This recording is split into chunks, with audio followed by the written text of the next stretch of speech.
I'm Philip Wade, and I like peanut butter. In today's Click PLC programming example, we're pretending that we're in a peanut butter processing facility. And the jars of peanut butter are being filled. They're coming down a single line conveyor, passing over a weigh scale, and going on to the rest of the process.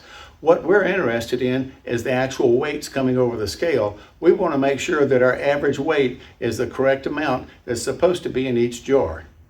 Now, part of the problem is they're coming over the scale at 4 per second. That's 240 per minute. We want to be able to look at a display that says this is what our running average is continually. Every time new weight data is taken in, we want to update the average. So we'll have a running average of whatever it is. So let's look at what it really takes to program something like this. You'll be surprised how simple it is.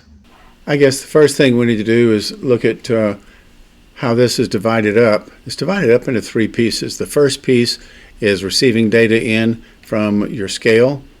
The next piece is what I call the store data. We're going to store the data. And the third piece is we're going to go ahead and we're going to make the sum totals and the averages. So let's go ahead and look at the program address picker so you can see what data that I'm using in here.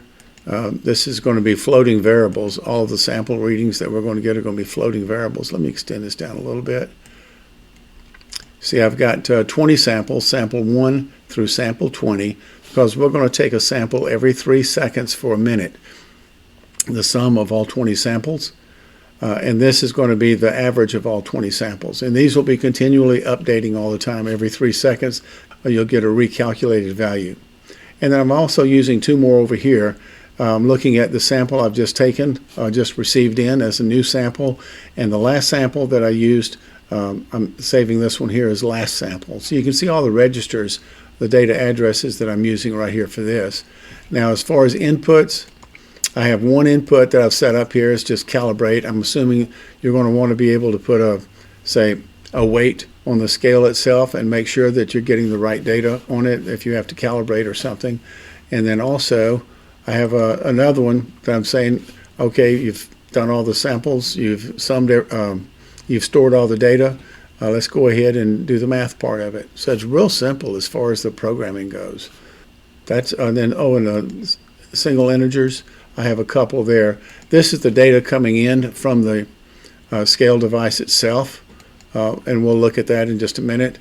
And this is my sample number. Now you notice I've got a great big gap in here. That was in case for any reason I might have wanted to in the receive command to be able to fill these data spaces here, and that's why I just made this. I didn't need to make a gap that big. I could have actually put the sample number way up here somewhere. But anyway, so it's at DS15 and the data coming in is at DS1, the integer values. Let's go back and look at the main program. Go to rung number 1. Now these two rungs here, I put this on rung number 3. I put a no operation rung in there, and the only reason was to break this up between here and here so that when we explain it, you're just looking at you're just looking at these two rungs of program, number 1 and number 2. And all this first one is just a 1 second timer, and it resets itself every second. And every second I tell it to go get the value from the scale. Now I could have just put this as where it's getting the data all the time, always getting the data, but then that kind of bogs down the communications if you're trying to communicate with anything else. So I put a timer in there so we just get an update every second. Let's look at the receive command. And the receive command, it's Modbus. Modbus is always going to be port 3. Now on the COM port setup over here, I just took all the defaults that you normally have. Now you see this on the wire connections here that shows you the plus and the minus. If you have those backwards, it doesn't damage anything, but your data won't go through. So if your data is not going through, try swapping these and see if that makes a difference on it. Now the slave device typically is going to be a Modbus. That's what we're communicating with on this, is going to be a Modbus. And every time that it gets a reading from the weight, it's going to put it into a register. And in the instructions, you should have something that tells you what the register number is. And for this one, I just put the register number coming in from the scale as 400,001. which is the starting address of data registers for me to pick up data. And also in the instructions with the scale device, you should have something that allows you to set the node of the device. The node, you can see, can be 1 to 247. I just set this one as up of number 1. So I'm telling it I want to read the holding registers, and then when I look, if I change this to say I want to read input registers, look at the range that changes here. It gives me a range of 300,001 up. But what we want to do is we want to read the holding registers. So this is going to be the 400,000. So I set this as number 1.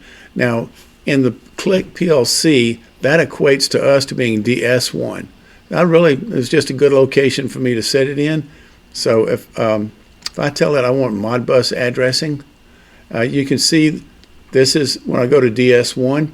This shows me the Modbus address for that value is 400,001. And that's where I have my data in coming in. I could have put it anywhere in the DS values, and they would have been within the range of that. Turn this back off, and turn this off, and it goes back. You don't see the Modbus addressing in here. But over here, when I collect it, it's not going to show the Modbus addressing in here. It's going to show the regular click addressing in here is a data single word, and it's the first word. How many words will I be using in the Click PLC? Right now I just have it as 1. I could set it up to 125 words. I could pull over 125 words with one data communication if I wanted to, but all I need is just 1, just that weight value. Now here's something else too. You may notice that it says in your instructions for the scale that this is supposed to be 400,001, but you may find out that you have to shift this by 1. You have to shift this address by 1 plus or minus, depending on how it's set up. Maybe they're setting their first Modbus address as 400,000, but you can only set yours here to 400,001. And so sometimes that first and second part of that may be swapped around. So you may have to take a peek at that, but hopefully you'll be able to just set it up just like I've got here. Now then you have status flags. These status flags right here, when you look over here at the receive module, you'll see that I have C10, C11, and C12, and they correspond to I'm receiving a signal, the reception was successful, there was an error in the reception, and if there was an error, what the error code is. So I set those up right here. So I have C10, C11, and C12 for those. And that's really all I've got on this, so I'm going to click OK. Now, so let's go back.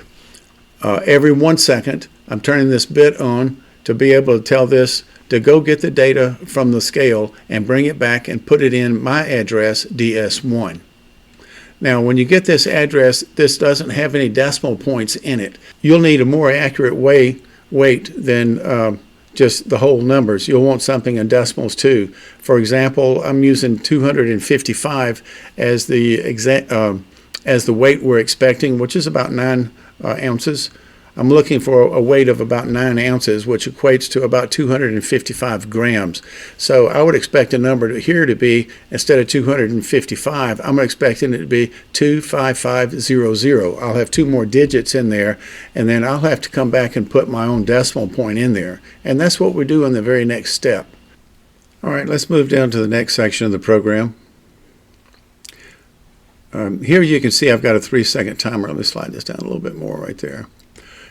Here you can see I have a 3-second timer, and this 3-second timer is where I'm going to set how many samples I get per minute.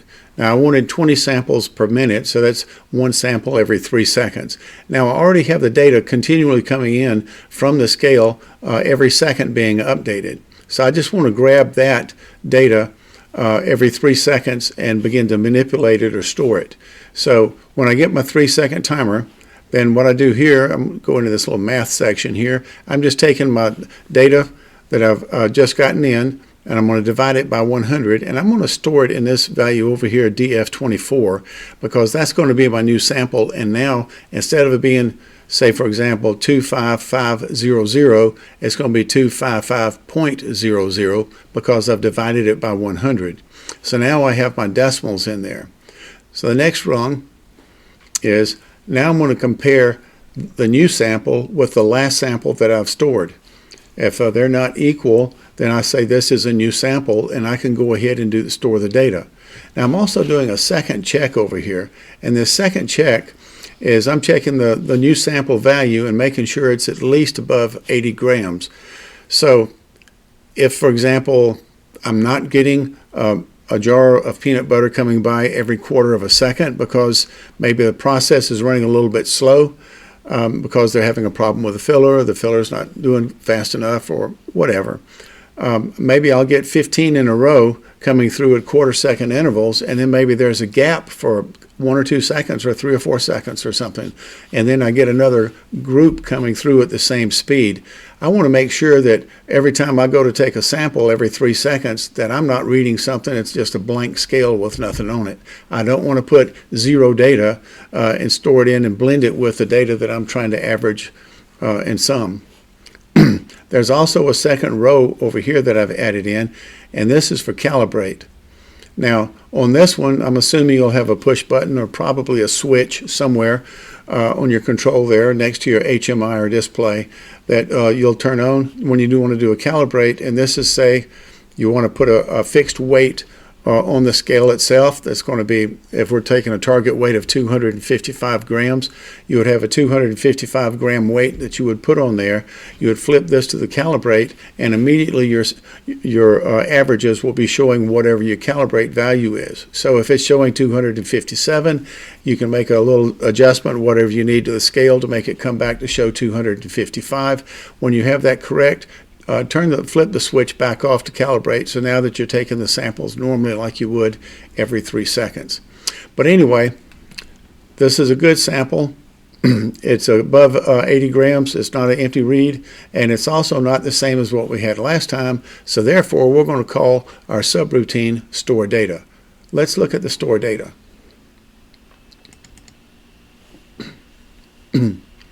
Now in the store data, the first thing I do is I'm going to copy the new sample and make that my last sample.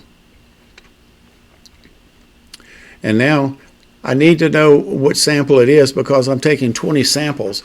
And what I want to do is when I get to 20 samples, I want to make the next sample go back and overwrite the value I had in number 1, and then do the same thing for number 2, number 3, and just let it continue to cycle. As it gets up to sample number 20, then it goes back to sample number 1 and continues to overwrite the values.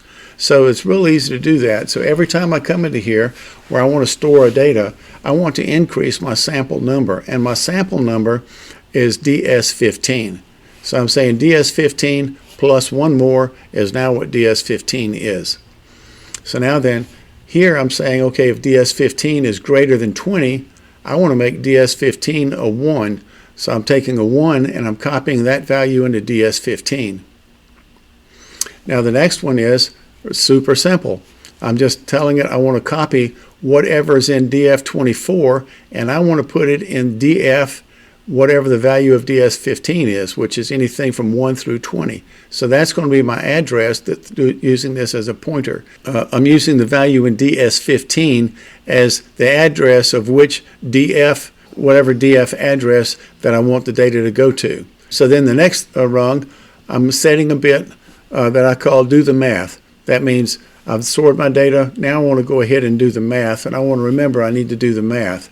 So now the next rung is returned. So I go back into the main program, and after I do the store data, I put in another no operation in there just to give a little separation here. The bit that I just set in the subroutine store data, do the math, I'm going to use that bit now, which has been set, to call another subroutine, add average. And add average, let's take a look at it. All it is 2 math functions. One is I just add all my DF values, DF1 through DF20 all together, and I store that in DF21. And then I do another math where I just take the value of DF21, I divide that by 20, and I get my average, and I put that in DF22. Then, because I've finished doing my calculations, I reset my bit do the math, because doing the math is already done. I don't want to call this program up again until I store new data. Going back to the main program, that's the end of the program. You see how simple that is? Let's take a look at it while it's working. I don't have a scale to connect this to, so what I did is I took another PLC, I connected them together through the Modbus inputs, and on that other PLC, I made a simple little program where it just basically randomly makes numbers somewhere around the 255 gram area.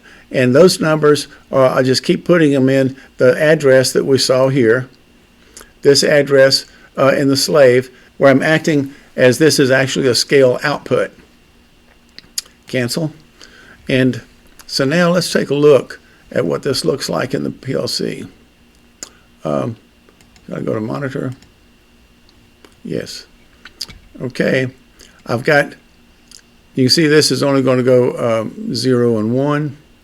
This one here, you can see it, watch. As the value comes in on DS1, you can see I've got 25894, 24812, 25742, just different values acting like these are different samples of weight coming from a scale. So with these 5 digits coming in, every 3 seconds, I'm going to take that value and I'm going to divide it by 100. And you can see once I divide it by 100, over here it's showing 262.16, 255.98, 249.86. It's updating every 3 seconds. Every 3 seconds, I'm getting a new update value. And then I'm checking that value to see if it compares with the old value. So, and then I go to store data. And the store data, we'll slip back into it real quick. And here you can see, well, watch DS15. That's my sample number. And that's going to be anywhere from 1 to 20. And it's going to increment every 3 seconds. Right now it's 14, 15, 16. See, every 3 seconds that's incrementing. And every time it does that, it's taking whatever the value I have in my new sample data coming in, the new sample value, and it's putting it in the proper address location in the data registers. All right. Now then, let's go back and look at where it goes to next. And here you can see I'm getting my sum total. Every 3 seconds is updating as well.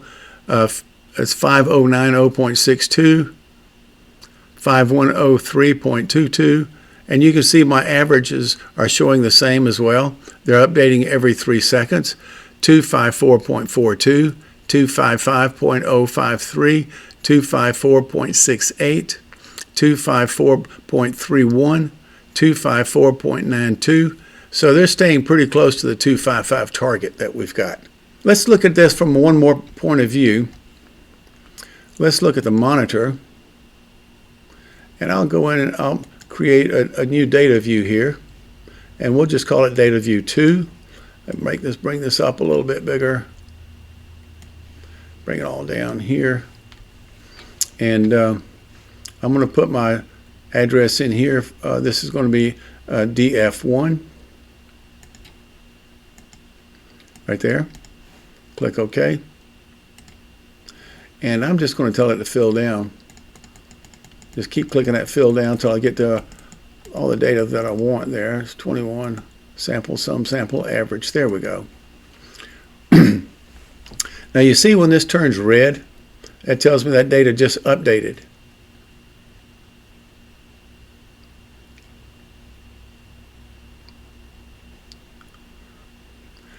Now you have to remember, trying to watch this on the video, looking at the monitor update to my laptop to what's actually going on in the PLC are not 100% instantaneous. There's a little bit of delay time in there.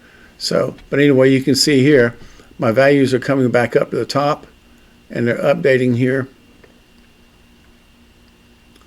And as they update, you can see down here my sample sum and my sample average are updating as well, every 3 seconds. So this is real simple. There was not many lines of program to do, but you're using a couple of different things. You're using a couple of math functions. You're using a pointer addressing, and you're also using the receive to communicate in the main program up here with your scale to get your scale data. I hope this simple program helps you in whatever your applications are. God bless you. Take care.